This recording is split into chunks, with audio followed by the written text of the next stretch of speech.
సాయంత్రమైంది. అర్జున్ షాప్లో బిజీగా ఉన్నాడు. అర్జున్ చేతులు ప్రస్తుతం కస్టమర్లకు టీ కప్పులు అందించడంలో నిమగ్నమై ఉన్నాడు. కాని అతని మనసింకా గత రాత్రి మరియు ఈ ఉదయం జరిగిన సంఘటనను మర్చిపోలేకపోయింది. ఓ లేదు. అర్జున్ సార్ చూడండి, 500 రూపాయల నోట్ ఉంది, చిల్లర కూడా లేదు, ఆన్లైన్ లో పే చేయడానికి పని చేయడం లేదు. అర్జున్ ఏం సమాధానం చెప్పలేదు. అర్జున్ టీని కాచే పనిలో ఉన్నాడు. కాని అతని మనసు ఇంకెక్కడో ఉంది. అర్జున్ సార్, అర్జున్ సార్, మీ ధ్యాస ఎక్కడుంది? అదే ఇక్కడే ఉన్నా కదా, చెప్పు ఏంటి విషయం? 10 రూపాయల చిప్స్ తీసుకున్నారు, 500 రూపాయల నోట్ ఇచ్చారు, ఇక్కడ చిల్లర లేదు. ఇప్పుడు ఏం చేద్దాం? అరే చిల్లర ఇచ్చేయండి, దానికి ఎందుకు ఇబ్బంది? తనకి చిల్లర ఇచ్చేయండి. Thank you. Thank you so much. ఇంత జరిగిన తర్వాత తను ఎక్కడికి వెళ్ళిపోయిందో ఏంటో. అర్జున్ సార్, ఈరోజు మీకేమైంది? మీరేదో కోల్పోయినట్లున్నారు. లేదు, అంతా బాగుంది కదా. ఏం కోల్పోయాను? నేను ఇక్కడే ఉన్నాను. నీతో ఏదో చెప్పాలనుకున్నాను. నీ ఎగ్జామ్ నెక్స్ట్ మంత్ లో ఉంది కదా. అరే కాబట్టి నువ్వు స్టడీస్ మీద ఫోకస్ పెట్టాలి కదా. నువ్వు ఎక్కడికి ఎందుకు వచ్చావు అసలు? నువ్వు వెళ్ళు, రేపటి నుంచి నీ పరీక్షలు పూర్తయ్యేంత వరకు నువ్వు రావద్దు. ఓ లేదు సార్, నేను మేనేజ్ చేస్తాను, ప్రాబ్లం లేదు. అరే నేను చెప్తున్నాను కదా, వెళ్ళు, నీ ఫ్యూచర్ మీద ఫోకస్ పెట్టు, చదువుకో, నేను ఇక్కడంతా చూసుకుంటాను. శృతి ఎగ్జామ్స్ దగ్గర పడుతున్నాయని, ఆమె ఇప్పుడు తన ఫ్యాషన్ ఫ్యూచర్ పై దృష్టి పెట్టాలని అర్జున్ అనుకుంటున్నాడు. ఇంతలోనే మరికొంతమంది కస్టమర్లొచ్చారు. ఇద్దరూ తమ తమ పనుల్లో నిమగ్నమయ్యారు. సుమారు 5-6 వ్యక్తులు సడన్గా అక్కడికొచ్చారు. వీరంతా ఈ ప్రాంతంలోని రౌడీలో. ప్రతి ఒక్క షాప్ నుండి తమ వారం మామూలు వసూలు చేసుకోవడానికొచ్చారు. రేయ్ భాషా, ఈ వీక్ పేమెంట్ ఇవ్వడం మర్చిపోయావా? దెబ్బలు పడాలా నీకు? చెత్త వెధవలు మళ్ళీ గొడవ చేయడానికి వచ్చారు. లేదు కృష్ణబాబు, నేనెందుకు అబద్ధం చెప్తాను మీకు? నిజంగా నా జేబులో 1 రూపాయి కూడా లేదు. నేను మీకు డబ్బులు ఇచ్చేస్తాను, మొత్తం డబ్బులు ఇచ్చేస్తాను, కానీ ఇంకోసారి ఇప్పుడు కాదు. ఏంట్రా, నేను పప్పుగళ్ళ కనిపిస్తున్నానా నీకు?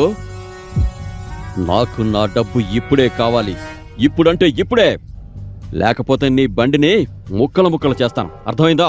లేదు, నేను ఏదో ఒకటి చేస్తాను. పగలగొట్టండి. కృష్ణబాయ్ వద్దు, అలా చేయొద్దు. నువ్వు ఇస్తాను అని చెప్తూనే ఉన్నావు, ఎప్పుడిస్తావు? అయ్యో కృష్ణబాయ్ వద్దు బాయ్. ఈ దుర్మార్గుడు చాలా పొగరుగా ప్రవర్తిస్తున్నాడు.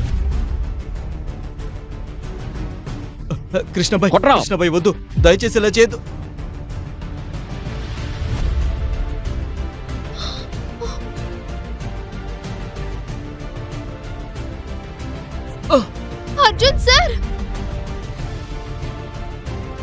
అర్జున్ సార్, చెప్పాను కదా నేను బానే ఉన్నానని.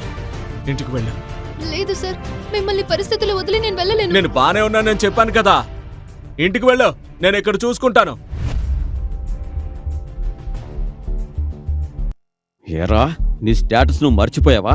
నీ షాపుని పగలగొట్టాల్సి వస్తుందనిపిస్తోంది. నిన్ను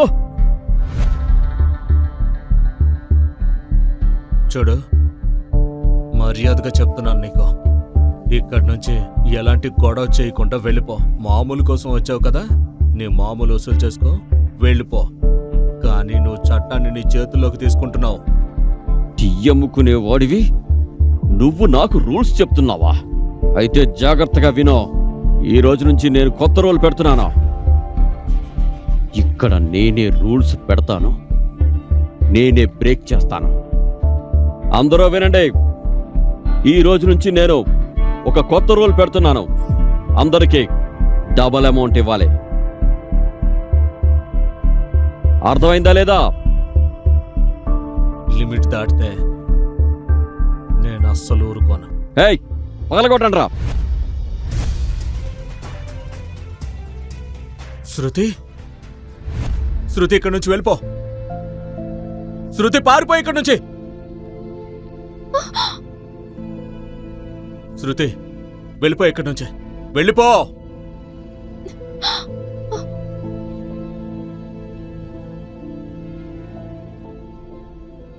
కృష్ణ, నేను చెప్తున్నాను, తన్ని వదిలేయ్. లేదంటే ఇక్కడి నుంచి నువ్వు కాళ్ళు చేతులతో వెళ్ళవు. అర్థమైందా? వదిలేయాలా? హ? హ, వదిలేశాను. నువ్వు నన్ను పీసులు చేసి పంపిస్తావా? నువ్వు ఈ కృష్ణని ఒక్క ముక్క కూడా మిగలకుండా పంపిస్తావా?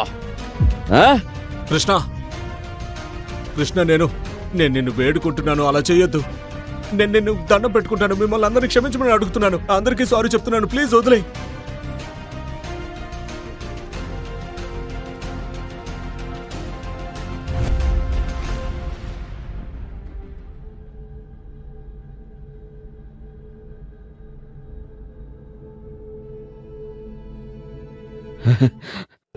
పోలీసులు వచ్చారు. నిన్నే ఎవరు ఇక్కడి నుంచి కదలొద్దు. సార్ నేనే మీకు ఫోన్ చేసింది. సార్ ఇతను కృష్ణ, మా ఏరియాలో రౌడీ. ఇతను మా నుండి మామూలు డిమాండ్ చేయడానికి వచ్చాడు సార్. మా దగ్గర డబ్బులు లేవు, అందుకే ఇతను ఇలా చేస్తున్నాడు. అవును సార్, వీడు నన్ను కూడా హెరాస్ చేస్తున్నాడు. ఇన్స్పెక్టర్, ఈ గొడవలో నువ్వు జోక్యం చేసుకోకు, వెళ్ళు. పోలీసులనే బెదిరిస్తావా? ఇన్స్పెక్టర్, నేను ఎవరి మనిషో నీకు తెలుసా? నువ్వు సస్పెండ్ అవ్వాలనుకుంటున్నావా? రేయ్, నాకు తెలుసురా, నువ్వు ఒక చిన్న పొలిటీషియన్ దగ్గర ఒక కుక్కవని. అయినా ఎలక్షన్ టైం దగ్గర పడింది. ఇప్పుడు మీ నాన్న కూడా సేవ్ చేయడానికి రాడు.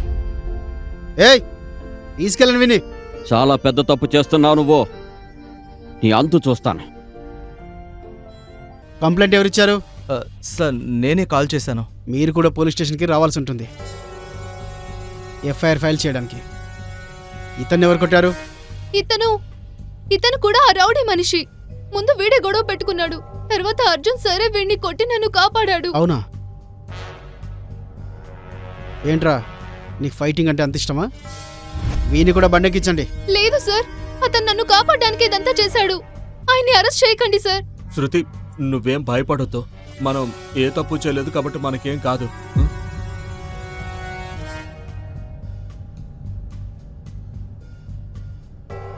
వీడి కోసం అంబులెన్స్కి కాల్ చేయండి.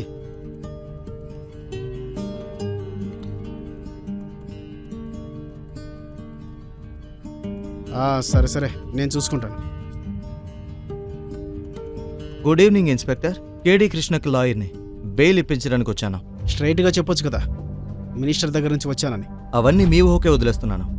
నా దగ్గర డాక్యుమెంట్స్ అన్నీ ఉన్నాయి. అవన్నీ చెక్ చేసి ముందు నా క్లయింట్ని రిలీజ్ చేయండి. ఏం చేస్తాం, సిస్టమ్ మొత్తం ఖరాబ్ అయింది. సైన్ చేయండి. తీసుకోండి. వినోద్, ఏడి కృష్ణని అతని మనుషుల్ని వదిలేయండి. Okay sir.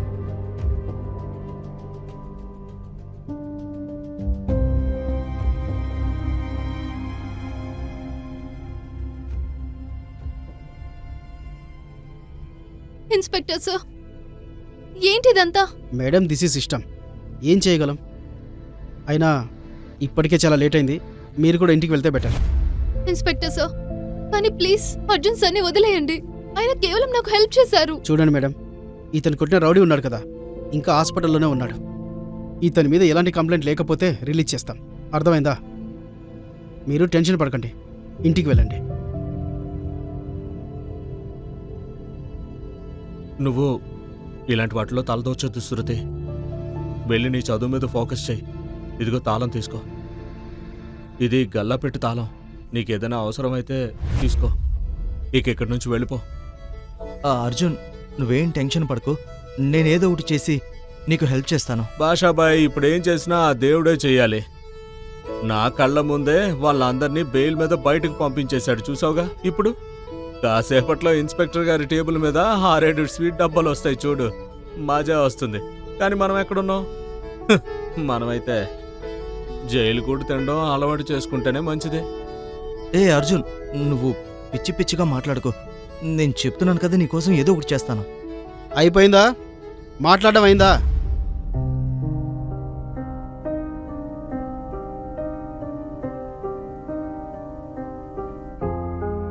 నీ పేరేంటన్నావు? నా పేరు అర్జున్. అర్జున్, ఎక్కడి నుంచి వచ్చావు? ఎక్కడి నుంచి వస్తే మాత్రం ఏముందిలేండి సార్.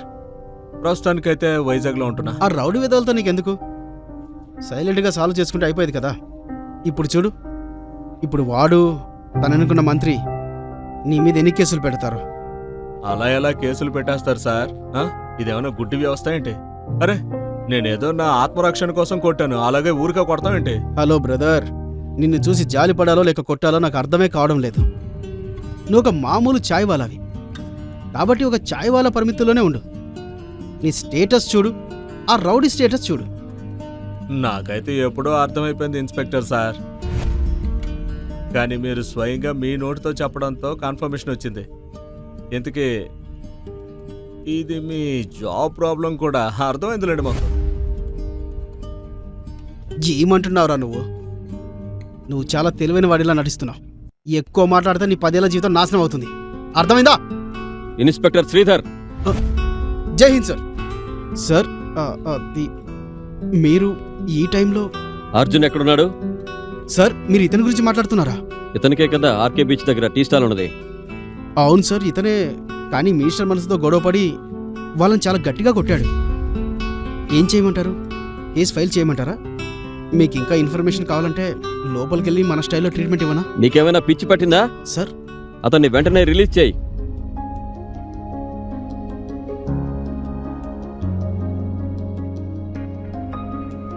బట్ నేను చెప్తున్నాను కదా, చెప్పింది చేయి శ్రీధర్. పైనుండి ఆర్డర్స్. ఇన్స్పెక్టర్ శ్రీధర్ షాక్ అయ్యాడు. పోలీస్ కమిషనర్ స్వయంగా అర్జున్ ని సేవ్ చేయడానికి ఎందుకొచ్చాడో? ఇది మినిస్టర్ కేడి కృష్ణ ప్లాన్ కాదా? అర్జున్ నిజంగానే ఒక ఆర్డినరీ చాయ్ వాలానా, లేక అతనికి మరేదైనా బ్యాక్గ్రౌండ్ ఉందా? ఈ ప్రశ్నలకు సమాధానాలు తెలుసుకోవాలంటే నెక్స్ట్ ఎపిసోడ్ వినాల్సిందే.